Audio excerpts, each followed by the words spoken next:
अस्सलाम वालेकुम फ्रेंड्स। मैं सफदर खान कियानी। आप देख रहे हैं मेरा channel voice of Kiani. Channel पे आप न्यू हैं, चैनल को लाजमी सब्सक्राइब कीजिए और बेल आइकन को भी क्लिक कीजिए ताकि तमाम वीडियोस का नोटिफिकेशन आपको टाइम से मिलता रहे। फ्रेंड्स, आज हम फिर लेबॉर्ट्री में आते हैं HPLC ट्रबल शूटिंग पे। एक बड़े इंपॉर्टेंट पॉइंट को डिस्कस करेंगे जो वेरी कॉमन है और नॉर्मली एनालिस्ट इसको फेस कर रहा होता है। ये उसका अपना फेलियर होता है जिसकी वजह से वो फेस करता है। तो इसको हम डिस्कस करते हैं। तो इस फेलियर की वजह क्या है और ये क्यों आती है और इसमें प्रिकॉशंस क्या है जो एनालिस्ट को लेने चाहिए, और अगर ये फेलियर सामने आए तो उसके कॉन्सिक्वेंसेस क्या होते हैं, इस पर हम थोड़ी सी आज बात करते हैं। As you know, HPLC very important instrument in the laboratory. इसकी इंपॉर्टेंस बिल्कुल ऐसे ही है, मैं अक्सर कहता हूँ जैसे कि बारात के अंदर दूल्हे की इंपॉर्टेंस होती है। तो जैसे वो अपनी इम्पोर्टेंस रखता है बारात के अंदर, इसी तरह आपकी लेबॉर्ट्री के अंदर HPLC अपनी इम्पोर्टेंस रखता है।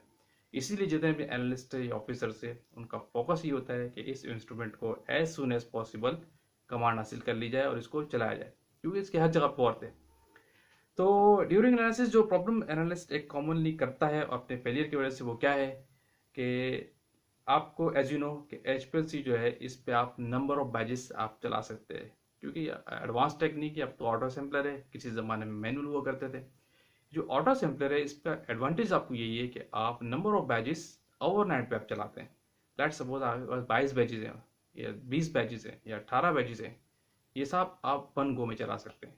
आपको पता है ड्यूटी टाइम्स तो आपकी 8 से 5 घंटे होती है, लेकिन जॉब आपकी जा रही है 18 घंटे में। अब आप कंपनी में प्रेजेंस नहीं है लेकिन आपका काम पीछे हो रहा है, वो ऑटोमेटिक सिस्टम चलता है। उसको आपने एक बार एक्टिविटी करके छोड़ देना होती है, उसको कमांड दे देनी होती है और वो चलता रहता है। लेकिन अगर आपने एक्टिविटी करनी है चलाने से पहले, अगर ये आपने गलत की तो वो सारा आपकी मेहनत ज़ाया हो जाती है।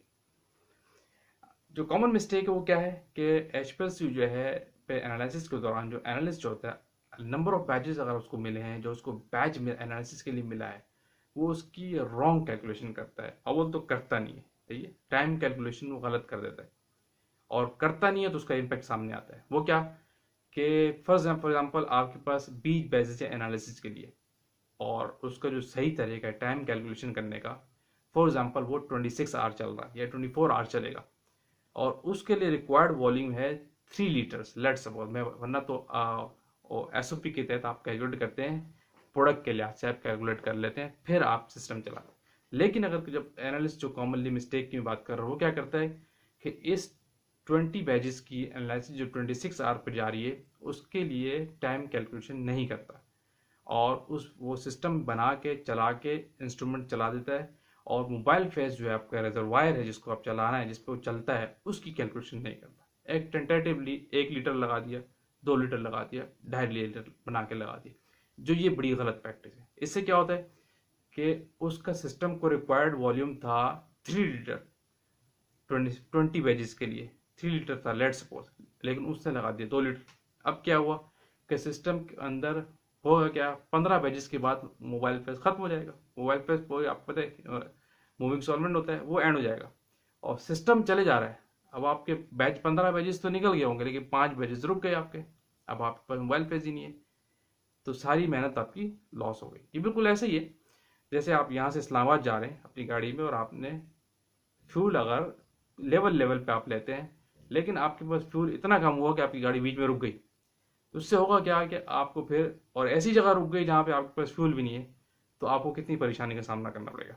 लेकिन अगर वहाँ फ्यूल अरेंज करके अपने अपने इस एक्टिविटी को कंटिन्यू कर लेंगे, अपने टारगेट पे आप चले जाएंगे, ये आपका टाइम सेव है। लेकिन अगर HPLC पे आपका मोबाइल फेज या फ्यूल ख़त्म हो जाए तो वो आपकी एफर्ट को इफेक्ट कर देता है, आपकी मेहनत ज़ाया हो जाती है, काफ़ी हद तक मेहनत आपकी ज़ाया होती है। अब क्या हुआ कि मोबाइल फेज ख़त्म है लेकिन सिस्टम आपका चले जा रहा है, चले जा रहा है, चले जा रहा है। सुबह एनालिसिस आया, देखा कि सिस्टम ड्राई पड़ा हुआ। कितना वर्स इम्पैक्ट है इंस्ट्रूमेंट के ऊपर कि सिस्टम आपका ड्राई हो गया। अब आप उसको ड्राई जो सिस्टम हुआ, ट्यूबिंग सारी ड्राई हो गई, कॉलम ड्राई हो गया, सिस्टम चले जा रहा है।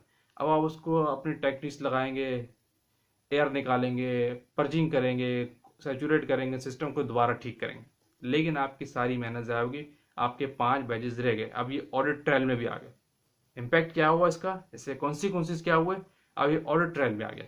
अब वो 15 पेजेस तो 15 पेजेस तो आप ले लिया, आप ले सकते हैं, 10 पेजेस ले सकते हैं, लेकिन जो आपके रिमेनिंग 5 बैच रह गए, अब उनकी एनालिसिस आप नहीं ले सकते, वो आप नए सिरे से कंटिन्यू करेंगे।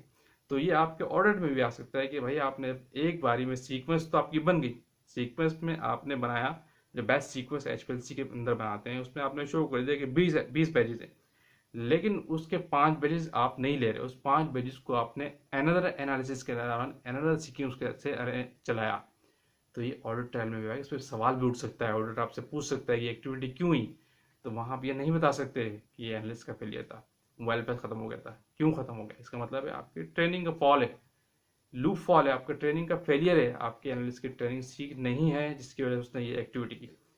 ठीक है, यानी नंबर 1 कॉन्सिक्वेंसेस क्या हुआ, सिस्टम ड्राइव हुआ, आपको दोबारा उसको सही करेंगे, सब कुछ करेंगे। ऑडिट ट्रायल में आपका आ गया जो आपको जॉब देना को बाद में। और थर्ड वन क्या, आपका टाइम लॉस, कंपनी की कॉस्ट जो लगी वो लॉस, और कितना आपके पैसा जो सॉल्वेंट है वो लॉस, और आपकी एफर्ट का लॉस जो आपको दोबारा करना पड़ा, दोबारा रिपीटिशन आपको करनी पड़ी। ये रिपीटिशन तो इंडस्ट्री में फार्मास्यूटिकल में जो एक्यूरेट इन्वायरमेंट होता है उसमें तो एक्सेप्टेड ही नहीं है। राइट फर्स्ट टाइम जो भी एक्टिविटी करनी है 1 गो में करनी है, रिपीटिशन वाले कॉन्सेप्ट में तो आप फंसते हैं। तो ये है एक टेक्निकल पॉइंट जो नॉर्मली एनालिस्ट करता है, टाइम कैलकुलेशन नहीं करता और नंबर ऑफ बैचेस को इंस्ट्रूमेंट पे चला देता है। जब भी आप नंबर ऑफ बैचेस चलाएंगे, सबसे पहले आप उस पूरे बैच का जो टाइम है वो कैलकुलेट करेंगे, उसके लिहाज से जो वॉल्यूम रिक्वायर्ड है, जो मोबाइल फेज रिक्वायर्ड है, लेट सपोज जैसे गाड़ी को पेट्रोल रिक्वायर्ड होता है, उस मोबाइल फेज की रिक्वायरमेंट का कैलकुलेशन करेंगे, उस लिहाज से मोबाइल फेज सिस्टम पे लगाएंगे ताकि सिस्टम सुबह आए तो चल रहा हो, मोबाइल फेज मौजूद हो और आपका बैच एंड हो जाना चाहिए। तो ये है तरीका बैच जिसमें एनालिस्ट नॉर्मली प्रैक्टिस फेलियर करता है, जिसको नहीं करना चाहिए। इसको एंड करते हैं, और ये चीज़ याद रखिएगा बेस्ट प्रैक्टिस क्या है, कैसे आपने नंबर ऑफ बैचेस को लगाना है। सबसे पहले उसका टाइम कैलकुलेशन ठीक से करना है, टेंटेटिवली नहीं लगाना। ओके, थैंक यू, अल्लाह हाफिज़।